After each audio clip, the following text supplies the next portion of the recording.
하나님 말씀 보도록 하겠습니다. 요한복음 14장 1절에서 12절, 신약성경 172면에 있습니다. 요한복음 14장 1절에서 12절, 저와 여러분들이 한 절씩 교독하도록 하겠습니다. 제가 먼저 선독합니다. 너희는 마음에 근심하지 말라 하니 하나님을 믿으니 또 나를 믿으라. 내 아버지의 집에 거할 곳이 많도다. 그렇지 않으면 너희에게 일렀으리라. 내가 너희를 위하여 거처를 예비하러 가노니 가서 너희를 위하여 거처를 예비하면 내가 다시 와서 너희를 내게로 영접하여 나에 있는 곳에 너희도 있게 하리라. 내가 어디로 가든지 그 길을 너희가 아느니라. 도마가 이르되 주여 주께서 어디로 가시는지 우리가 알지 못하거늘 그 길을 어찌 알겠사옵나이까. 예수께서 이르시되 내가 곧 길이요 진리요 생명이니 나로 말미암지 않고는 아버지께로 올 자가 없느니라. 너희가 나를 알았더라면 내 아버지도 알았으리로다. 이제부터는 너희가 그를 알았고 또 보았느니라. 빌립이 이르되 주여 아버지를 우리에게 보여주옵소서. 그리하면 족하겠나이다. 예수께서 이르시되 빌립아, 내가 이렇게 오래 너희와 함께 있으되 너희가 나를 알지 못하느냐? 나를 본 자는 아버지를 보았거늘 어찌하여 아버지를 보이라 하느냐? 내가 아버지 안에 거하고 아버지는 내 안에 계신 것을 내가 믿지 아니하느냐? 내가 너희에게 이르는 말은 스스로 하는 것이 아니라 아버지께서 내 안에 계셔서 그의 일을 하시는 것이라. 내가 아버지 안에 거하고 아버지께서 내 안에 계심을 믿으라. 그렇지 못하겠던 행하는 그 일로 말미암아 나를 믿으라. 내가 진실로 진실로 너희에게 이르노니 나를 믿는 자는 내가 하는 일을 그도 할 것이요 또한 그보다 큰 일도 하리니 이는 내가 아버지께로 감이라. 이상은 하나님의 말씀이었습니다. 아멘. 조천희 목사님 나오셔서 근심을 이루로 바꾸라는 말씀으로 은혜를 받으시기 바랍니다. 할렐루야. 우리 옆에 있는 분들과 인사 한번 나누겠습니다. 오후에도 은혜 많이 받으시기 바랍니다. 네, 저는 어릴 적 물론 여러분들도 같은 말을 종종 들으셨겠지만 저는 어릴 적에 이런 말을 많이 들었습니다. 어떤 얘기냐면 결혼식은 못 가더라도 장례식에는 꼭 가야 된다. 이렇게 어른들이 이렇게 말씀하셨어요. 그래서 결혼식은 뭐 바쁜 일이 있으면 그냥 축의금만 보내고 못 간다고 전화하면 되지만 장례식 같은 경우에는 시간을 내서라도 가고 아니면 한밤중에라도 찾아가서 조문하는 거 그렇게 하라고 이렇게 배웠어요. 여러분들도 그런 말 들어보셨죠? 그리고 그렇게 하고 계시죠? 네, 물론 함께 축하하고 기쁨을 나누는 것도 좋지만 이 장례를 통해서 더 중요한 것이 있다면 슬픔을 나누는 거죠. 물론 결혼식이 밥이 맛있습니다. 네, 장례식에 가면 뭐 늘 우리가 먹는 그 통일된 음식들이 주로 이렇게 나오잖아요. 장례식 음식들이요. 뭐 저는 개인적으로 좋아하기도 하지만 그래요. 음식이 물론 결혼식이 맛있지만 왜 우리가 장례식에 참석해야 되느냐? 슬픔을 함께 나눈다는 의미가 있습니다. 그래 오늘 저희는 이 상조회 헌신 예배로 함께 모였습니다. 그래서 상조회라고 하는 것이 교회 안팎으로 여러 가지 큰 일들 가운데 가장 무거운 순간이죠. 이제 죽음이라고 하는 바로 그 장례와 죽음을 맞이하는 그 자리에 함께 하셔서 섬겨주는 자리, 그런 공동체가 바로 교회 안에 있는 상조회라고 할 수 있겠습니다. 오늘 그런 귀한 직분을 감당하는 우리 상조회 우리 회원들이 함께 헌신하는 이 자리에 하나님께서 그들과 또 함께 예배드리는 모든 성도들에게 더불어 귀한 은혜를 주실 줄을 믿습니다. 여러분, 그 상조회가 주로 하는 일이 이제 장례에 쫓아다니는 일이었어요. 저는 아직 우리 교회에 와서 장례를 크게 치르지를 못해서 우리 상조회가 얼마나 활동을 열심히 하시는지는 잘 모르겠습니다. 네. 우리 성도들이 건강하시니까요. 네. 근데 상조회라고 제가 이제 이전에 섬기던 교회들을 보면 이제 상조회라고 이렇게 하시는 분들이 뭐 구역이나 지역이나 아니면 이렇게 나눠져 있어가지고, 그래서 딱 어디에서 장례가 터졌다 하면 거기에 해당되는 상조 회원들이 모여서 뭐 병원이나 장례식장에 참여하시고 함께 찬양을 불러주시고 함께 예배에도 참여하시는, 우리가 늘 아는 그런 상조회 활동들입니다. 근데 그 자리에 함께 모여 그 장례 같은 경우에는 함께 눈물을 흘려주고 함께 안타까워하고 예배하는 모습들, 그리고 누구나 할 것 없이 손 팔 걷어붙이고 그 장례식장에서 이렇게 하는 일들을 열심으로 이제 이렇게 거들어 주시는 일 모습들을 보게 되겠죠. 여러분, 이건 단순하게 어떤 장례이기 때문에 예의를 차리거나 아니면 도덕적으로 마땅하니까 행하는 그런 모습이 아니라, 이 장례가 우리 안에 또 이 상조회가 중요한 이유는 그 장례 문화, 그 죽음을 맞닥뜨린 사람들 앞에서 행하는 모든 행위가 어떻게 보면 복음을 증거하는 귀한 자리가 될 수 있기 때문입니다. 오늘 저와 여러분들이 오늘 요한복음 14장에 있는 이 본문을 가지고 죽음의 자리지만 그 죽음의 자리가 어떻게 하나님의 구원이고 어떻게 하나님의 은혜가 되는지를 함께 살펴보겠습니다. 오늘 1절을 한번 같이 우리가 읽어볼까요? 1절을 같이 읽어보면 너희는 마음에 근심하지 말라 하나님을 믿으니 또 나를 믿으라 라고 주님께서 말씀하십니다. 여러분, 이 말씀은요 단순히 제자들을 향해서 그냥 너희들 근심하지 말고 위로받아라 라고 하는 그런 예수님의 말씀이 아니고요, 배경 상황을 살펴보자면 예수님께서 여러분 3년 반 동안 공생애를 이렇게 행하시면서 뭐 갈릴리 근동이나 가버나움이나 여러 장소를 돌아다니셨거든요. 그러면서 제자들을 늘 함께 데리고 다니셨어요. 그리고 기적을 보여주시고 또 천국에 대해서 가르쳐 주시고 다 이렇게 예수님에 대한 어떤 교육을 받았습니다. 그리고 이제 때가 찼어요. 그 때가 무슨 때죠?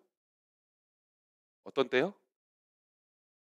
그래요. 예수님께서 바로 그때 이제 예루살렘, 마지막으로 이제 예루살렘 쪽으로 올라오셔서 하시고자 하는 일이 있잖아요. 그게 뭐예요? 십자가죠, 십자가. 그래요. 예수님께서 이제 마지막 때를 앞두고 제자들을 모아 놓으시고 그 제자들의 발을 닦아 주시고, 그리고 최후의 만찬, 사진을 보시면 최후의 만찬이 탁 이렇게 펼쳐져서 제자들과 함께 떡을 떼고 그 잔을 나누시면서 함께 마지막 만찬을 즐기시고, 그때의 그 자리에서 무슨 말씀을 하시냐, 내가 이렇게 죽겠다라고 말하는 예수님의 죽음에 대해서 말씀하셨다는 거예요. 자, 지금 예수님께서 제자들 같은 경우에 어때요? 예수님이 지금 큰일, 좋은 일, 막 또 위대한 일을 하실 것 같았는데 정작 예수님의 입에서는 자신의 죽음에 대하여 이야기하죠. 제자들이 어땠을까요? 예수님, 절대 안 됩니다. 이렇게 막지 않았겠어요? 예수님께서 절대 죽도록 놔두지 않겠습니다. 그 일을 제가 앞장서서 맡겠습니다. 제자들이 이런 쓸데없는 얘기를 한다는 거죠. 예수님께서는 바로 우리를 위해 죽으러 오셨는데 예수님에 대해서 잘 모르는 제자들, 당시까지요. 자, 예수님의 죽음에 대한 말을 들은 제자들이 마음속에 어떤 마음이 생겼겠어요? 근심이죠, 근심. 그래서 오늘 1절 말씀에 보면 근심하지 말라라고 말씀하신 그 배경이 그러합니다. 예수님의 죽음에 대하여 듣고 나니까 제자들이 야, 우리 어떻게 해야 되지? 앞으로 어떻게 살아가지? 이런 근심이 생기잖아요. 그렇습니다. 예수님의 공생의 기간 동안 제자들과 함께 하셨던 그 예수님이 이제 돌아가신다, 죽으신다라고 하는 그 팩트, 그 사실이 제자들로 하여금 근심을 만들어냅니다. 자, 그런데 그런 생각들이 왜 들게 됐을까요? 제자들이 3년 반 동안이나 예수님을 봤잖아요. 예수님이 어떠한 분이신지 경험했잖아요. 네, 오병이어의 기적을 보면서 야, 없는 것 가운데 만드신 하나님이시구나. 심지어는 죽은 나사로를 말씀으로 이야기하시니까 무덤에서 튀어나오는 모습을 봤잖아요. 그렇게 죽음을 봤으면서도 예수님 자신이 죽음을 이야기하시니까 왜 근심하고 왜 걱정했을까라고 하는 거죠. 여러분, 그건요 바로 이 죽음이라는 단어 때문입니다. 여러분 여기서 솔직히 우리 한번 얘기해 봐요. 죽음이 두렵지 않으신 분은 손을 들어 주십시오. 네, 우리 김영래 원사님은 손을 드시고 다 잠잠하셨습니다. 여러분 죽음이 두려워요. 다들 손을 들려고 마음은 먹으셨지만 부끄러워서 행동하지 않으셨지만 죽음은 두렵습니다. 왜 두렵냐고요? 여러분 죽음이란 건 경험해 보지 못했거든요. 여기 죽음 경험해 보신 분 한번 손 들어 보세요. 네, 죽음은 경험할 수 없는 거예요. 죽음을 경험했다는 건 이미 끝났다라는 거죠. 죽음이란 그런 존재입니다. 그런 의미예요. 그렇기 때문에 이 제자들이 이렇게 근심하고 두려워할 수밖에 없는 겁니다. 여러분 세상 사람들이요 다 죽음을 두려워합니다. 예, 교회 다니는 사람도 죽음을 두려워하는데 이 장차 죽고 나서 내세에 대해서도 잘 모르는 사람들이 죽음을 얼마나 두려워하겠어요. 좀 쉽게 설명하자면 여러분 밥을 안 먹잖아요. 밥을 안 먹으면 어떻게 되죠? 하루, 이틀, 사흘, 열흘, 20일, 30일 그럼 어떻게 해요? 배고파 죽겠어요. 배고파 죽겠어.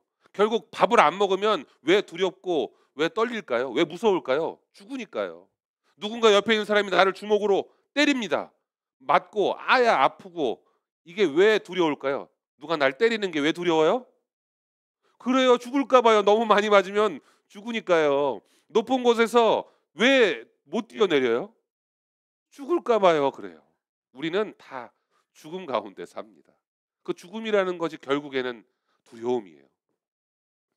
여러분 근데 죽음에 대해서 살펴보니까 죽음의 특징이 하나가 있네요. 그게 뭔지 아십니까? 죽음은 공평합니다. 따라해봐요. 죽음은 공평하다. 네, 부자라고 두 번 죽는 게 아니더라고요. 네. 죽음은 부자나 가난한 자나 지혜로운 사람이나 어리석은 사람이나 높은 자나 낮은 자나 할 것 없이 다 한 번씩밖에 못 죽어요. 아 나는 돈이 많으니까 두 번 죽을 수 있습니다. 이게 불가능한 일입니다. 여러분 바로 그렇기 때문에 이 죽음이란 것 우리 모두가 두려워하고 있죠. 제자들도 마찬가지입니다. 그러나 우리가 알고 있는 그 예수님은 그 죽음에 대해서 뭐라고 말씀하시냐 하면 죽음은 곧 소망이라고 말씀하십니다. 우리 2절의 전반부인데요. 한번 띄워주시면 함께 따라 읽어보겠습니다. 예수님께서 죽음은 소망이다라고 하는 말씀으로 이 말씀을 하셨어요.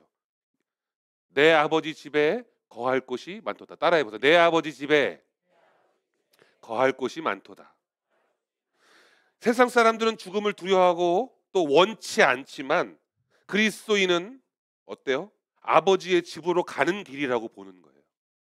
바로 죽음이라는 것은 이 땅에서 삶이 끝났지만 장차 아버지가 계신 그곳, 아버지의 집으로 가는 길이다라고 예수님의 그런 의미. 아버지의 집에 거할 곳이 많다는 건 무슨 의미예요? 너희들이 그곳으로 와야 한다라는 말도 되잖아요. 바로 그 거처를 예비하면 내가 다시 너희들에게로 와서 내가 너희들을 맞이하겠다라고 말씀하시는 그 예수님의 말씀. 저와 여러분들은 죽음을 이렇게 대하시기를 바랍니다. 할렐루야. 대답이 좀 작으시네. 죽음은 아직도 싫으신 거죠? 네. 예수님께서 거처를 예비하러 가겠다라고 말씀하시면서 여러분 그 가다라는 단어, 이 헬라어에 이 포레오마이라고 하는 이 단어를 쓰셨어요. 근데 이 단어가 가다라는 뜻도 있지만 여행하다라는 의미를 가지고 있습니다. 근데 이 여행하다라는 의미, 가다라는 의미, 이 단어가 어떤 의미를 가지고 있냐면 가면 다시 돌아오는 거예요. 완전 빠이빠이 안녕 해가지고 떠나고 나서 다시 돌아오지 않는 그런 의미가 아니고요.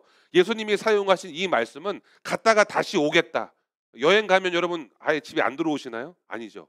다시 돌아와야 내 집이 제일 편하다 이렇게 생각하시잖아요. 바로 그것처럼 예수님께서 다시 오시겠다라고 하는 의미가 담겨 있습니다. 자, 예수님께서 이제 십자가에 죽으시고 죽으시면 그냥 끝. 여기까지였다면 사실 여러분 저와 여러분들이 교회를 다닐 필요는 없죠. 예수님이 그냥 죽으시고 끝났다면 그냥 세상 사람들이 말하는 성자 중에 한 명, 뭐 석가모니, 뭐 누구 이런 사람들과 동일하겠죠. 예수님이 죽고 끝이었다면. 그렇지만 우리가 아는 예수님은 그러하지 않으셨죠. 예수님은 십자가에 달려 죽으셨지만 다시 부활하셨어요. 그리고 부활하신 것으로 끝난 게 아니라 많은 사람들이 보는 가운데 하늘로 들려 올라가셨습니다. 아버지께로 가셨어요. 근데 더 놀라운 건 그 가신 주님께서 다시 어떻게 해요? 오시겠다고 약속까지 해주셨다는 겁니다. 그러니까 여러분, 죽음이라는 것에 대해서 두려워할 필요가 없어요. 죽으면 우리는 그 믿는 믿음으로 어떻게 해요? 부활하는 거죠. 부활하고 나면 어떻게 해요? 아버지 집으로 가는 거죠. 그리고 함께 영원한 생명을 얻는 거죠. 여러분, 죽음이란 건 이러합니다. 우리 상조의 우리 회원들이 하고 있는 사역들이 물론 죽음을 대하지만 그 죽음 가운데에서 소망을 전하는 것, 소망을 끼치는 것, 그런 큰 사역들을 하고 있다는 거 여러분 믿으시기를 바랍니다. 그래서 예수님께서 말씀하셔요. 근심하지 말고 하나님을 믿는 것처럼 너희들 나를 믿어라 라고 말씀하십니다. 죽음을 소망으로 바라보는 우리의 태도는 여러분 세상에 아주 강력한 증거가 된다는 것. 이게 무슨 말이냐 하면 믿지 않는 가족들이나 또 이웃의 장례 안에서 그들이 그 장례를 대하는 그리스도인들을 보면서요 어떤 생각을 갖느냐.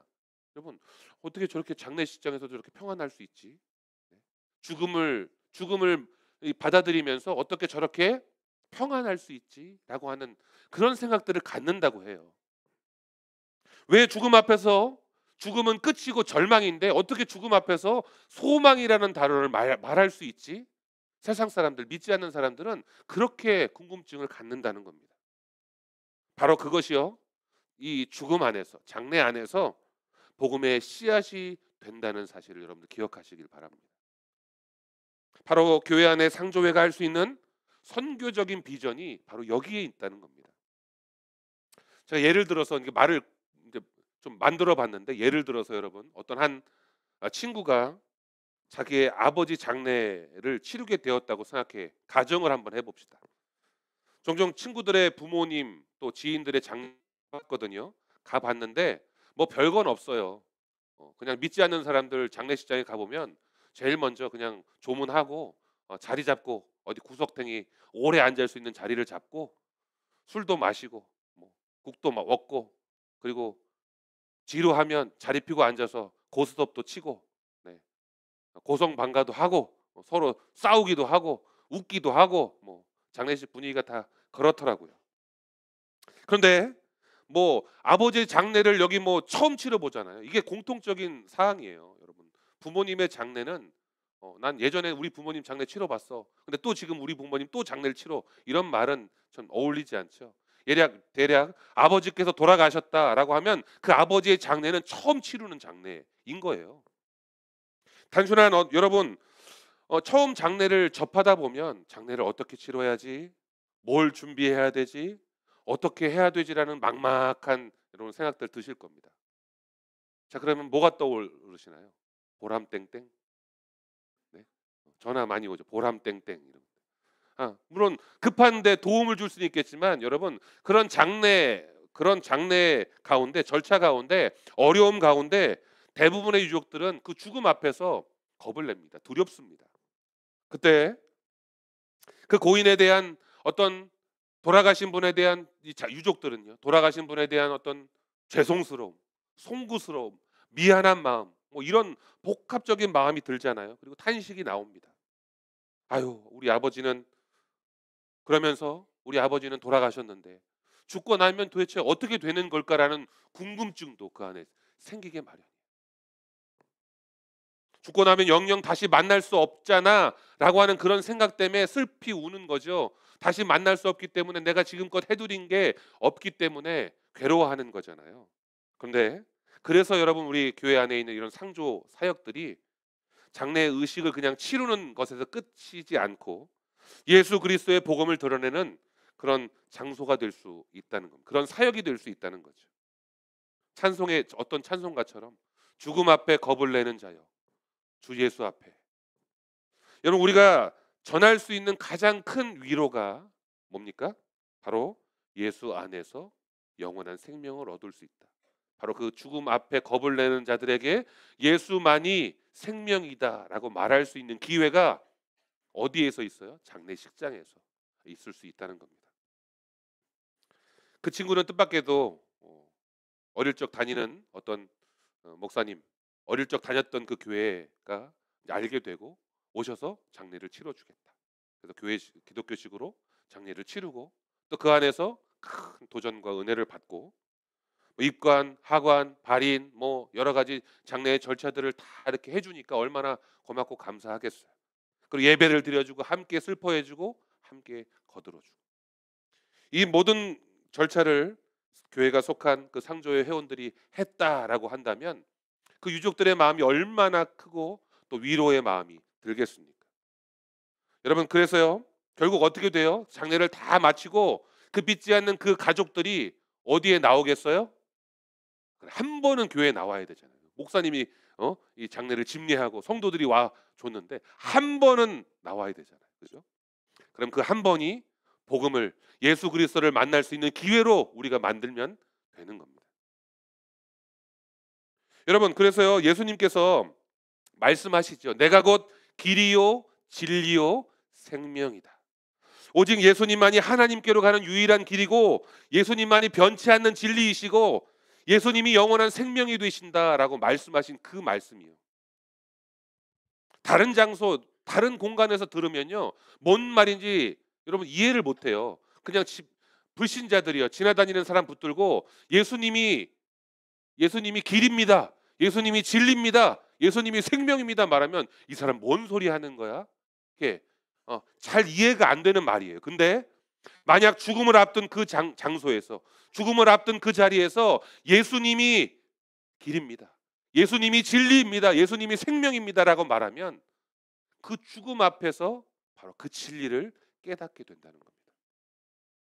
아, 죽음 이후에 가는 곳, 가는 그 길을 그 유일한 길은 누구뿐이다? 예수님뿐이. 자, 이건 하나님이 정해놓으신 참된 진리다. 그리고 그 예수님을 믿으면 죽음 이후에 영원한 생명을 얻는다라고 하는 이 놀라운 사실을 결국 인간은 죽음을 맞닥뜨린 상태에서 알게 된다는 거죠. 사랑하는 여러분, 사랑이 있는 교회, 사랑이 있는 교회, 어떤 교회를 사랑이 있는 교회라고 말하느냐? 저는 기쁨도 좋지만 성도의 슬픔을 함께 나누는 교회가 사랑이 있는 교회다라고 저는 생각합니다. 그래서 여러분은 우리 세강교회 성도 된 게 얼마나 큰 축복인지 여러분을 믿으시기 바랍니다. 왜냐하면요, 제가 이제 좀 큰 교회에 있다 왔는데 담임 목사님의 집례를 받는 게 쉽지 않아요. 여러분, 성도라고 담임 목사님 이 장례의 집례를 맡는 거 쉽지 않습니다. 왜냐하면 성도가 워낙 많은 경우, 성도가 한 뭐 몇천 명 되는 경우, 그러다 보면 성도 본인도 또 성도들의 가족도 장례가 일주일에 한 번 내지 두 번은 늘 있습니다. 목사님이 그 장례에 쫓아다니실 수는 없잖아요. 그러다 보니까 이제 부교육자들이 담당해서 장례들을 치르다 보니까 담임 목사님 손으로 이렇게 장례를 받는 거 이게 쉽지 않습니다. 여러분 축복입니다. 네. 표정들이 왜 그러세요? 저는 우리 담임 목사님이 우리 여러분들의 그 마지막 가시는 길을 꼭 함께 하실 거라고 이게 거두실 거라고 저는 확신합니다. 네. 복이에요, 여러분.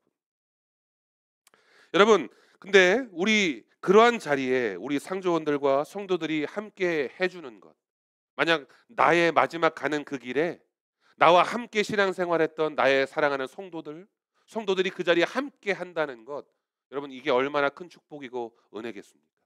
두려워요. 경험해보지 못했으니까 내가 임종하는 순간 내 죽음이 어떻게 될까? 근데 함께 믿는 믿음과 신앙을 가진 사람들이 예배하고 함께 축하해주고, 왜 장례에서 축하를 해요? 천국에 갔으니까요. 천국에 간 성도를 함께 축하하고 배웅하는 거죠. 여러분 그런 놀라운 기적이 기독교 안에, 믿음 안에 모여있는 사람들에게는 있다는 겁니다. 여러분 그래서 장례식장에 갔는데 막 기쁨으로 찬송하고 막 이런 것에 대해서 사람들이 놀라한다는 거예요. 여러분 오늘 본문 9절에 이렇게 예수님께서 말씀하십니다. 같이 따라 한번 읽어볼까요? 나를 본 자는 아버지를 보았거늘. 여러분 이건 무슨 이야기냐? 우리를 통해서 하나님의 이 위로를 전하는 통로로 삼으시겠다는 거예요. 그러니까 예수님을 보면 누구를 본 것이다? 하나님을 본 것이다. 그러면 여러분, 우리가 만난 하나님, 우리를 통해서 믿지 않은 사람들이 누구를 만날까요?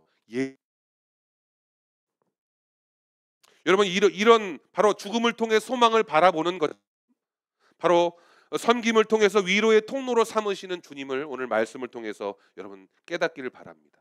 그 통로를 누구로 사용하시겠다? 바로 우리 성도들, 특별히 교회 안에서 슬픔을 당한 성도들을 위로하는 귀한 직분을 맡은 사람들에게 통해서 사용하신다는 겁니다. 여러분, 우리 상조회라고 하면 좀 거부감도 들고 뭐 그럴 물론 우리 성도들은 안 그러시겠지만, 여러분, 우리 온 성도가 다 상조회원입니다. 여러분, 저는 그렇게 생각해요. 함께 슬픔을 나누는 귀한 하나님이 맡겨주신 일이기 때문에. 그리고 그냥 헌신하고 희생만 하는 게 아니라 뭐예요? 그리스도의 복음을 증거하는 복된 자리가 된다라고 하는 거예요. 평상시에 전도하기 어려우신 분들 상조에 들어오세요. 그래서 함께 슬픔을 당한 성도를 위로하고 그 안에서 살아계신 하나님을 증거하고 예수 그리스도의 복음, 소망을 나타내는 일에 쓰임받는 여러분 되시기를 바랍니다. 저도 이제 나이를 먹어가다 보니까 이제 부모님, 저만 나이를 먹는 건 아니잖아요. 우리 부모님의 나이도 이렇게 이제 점점 많아지시고, 그러다 보니까 우리 부모님의 죽음에 대해서 생각을 안 해볼 수가 없습니다. 이미 부모님들 뭐 소천하시 돌아가신 분들 뭐 계시겠지만, 전 아직 부모님이 다 살아계시니까 이제 향후 좀 더 오래 사셨으면 좋긴 한데 10년, 뭐 15년 아마 그때가 되면 우리 부모님은 뭐 건강 때문에라든 아니면 무슨 일이든 돌아가실 것 같은 그런 생각은 들어요. 늘 함께 해주실 것 같은 그런 부모님, 늘 나와 동행해 줄 것 같은 그런 부모님도 결국 떠나게 된다는 거죠. 그리고 나도 언젠가 나의 부모님을 떠나보내야 되는 그런 순간이 오겠구나, 이런 생각을 좀 갖습니다. 여러분, 그 순간이 되면 나는 어떤 모습으로 서게 될까? 내 부모님 돌아가시고 나면 어떤 모습일까? 물론 설교는 기뻐해야 됩니다, 천국에 소망이 있습니다, 이렇게 제가 했지만 슬프겠죠. 눈물이 나겠죠. 마음이 아프겠죠. 안타깝겠죠. 근데 그럼에도 불구하고 하나님이 제 마음속에 천국의 소망, 그리고 성도들이 주시는 따뜻한 위로, 그런 걸 기대합니다. 결국 부모를 잃고 나서야 부모의 소중함을 깨닫게 되는 것처럼, 살아계실 때 더 잘해드리지 못한 데 대한 후회와 아쉬움이 큰 장례지만, 결국 그러면서 자식들은 부모에 대한 사랑을 깊이 깨닫게 될 거예요. 그러면서 여러분, 하나님은 뭘 바라실까요? 하나님 아버지께서 우리를 얼마나 사랑하시는지에 대해서 이해되는 순간이 바로 그 죽음 앞에 섰을 때라고 하는 겁니다. 하나님이 우리를 이렇게 많이 사랑하시는구나. 이건 어찌 보면 인간이 죽음을 경험하게 하는 하나님의 이유이실 수도, 목적이실 수도 있을 것 같아요. 개인의 죽음, 개인의 종말을 통해서 장차 임하게 될 영원한 심판과 죽음을 너희가 한번 미리 경험해봐라. 여러분, 아무리 큰 사람도, 아무리 높은 사람도 죽음 앞에 서면 초라해지거든요. 자, 그러면서 그 장례를 보면서, 죽음을 보면서, 진짜 큰 영원한 죽음, 사망, 심판이 있구나, 준비해야 되겠구나 라고 하는 깨달음을 갖는 시간이라는 겁니다. 그래서 다른 어디에서 전도하는 것보다 이 장례식장에서 이렇게 복음을 증거했을 때 그 사람이 복음을 받아들일 확률이 아주 높아요. 오늘 본문 12절에 예수님께서는 이렇게 말씀하십니다. 나를 믿는 자는 내가 하는 일을 할 것이요 그보다 더 큰 일도 하리라. 예수님은 눈물을 흘리는 자의 곁에서 함께 해주셨습니다. 상한 마음을 가진 사람들을 찾아가셔서 위로해 주셨어요. 이제 성령을 받은 교회와 성도는 이제 예수님께서 하시던 그 사역을 감당해야 될 줄로 믿습니다. 말씀하신 일이요. 어떤 일? 더 큰 일. 예수님께서 하셨던 복음 전하는 일을 이 땅에서 계속 이어나가는 사명, 그리고 슬픔을 당한 사람을 위로하는 사명을 우리가 감당해야 될 줄로 믿습니다. 저와 여러분들에게 그러한 사명도 있다는 사실을 기억하시기를 바랍니다. 말씀을 마무리하겠습니다. 우리의 손길을 통해서 교회가 하나가 됩니다. 특별히 우리 상조회 회원들, 이 헌신 예배를 드리는 우리 상조회 회원들 헌신을 통해서 교회가 하나가 됩니다. 그리고 가족들이 위로함을 받아요. 무엇보다 예수 그리스도의 사랑이 드러납니다. 죽음을 바라보고 근심하는 사람들에게 소망을 전하고 복음의 사역을 복음을 증거하는 사역이 바로 우리 성도들의 손에 이제 맡겨졌다는 사실들을 기억하시기를 바랍니다. 그래서 오늘 이 상조의 헌신 예배가 단순히 그냥 헌신을 다짐하는 그런 자리에서 더 나아가서 바로 길이요 진리요 생명 되신 예수 그리스도를 따르겠다고 하는 그 믿음의 고백과 맡겨주신 사명을 잘 감당하겠다는 그런 결단의 시간이 되기를 주님의 이름으로 간절히 축원합니다. 잠시 기도하겠습니다.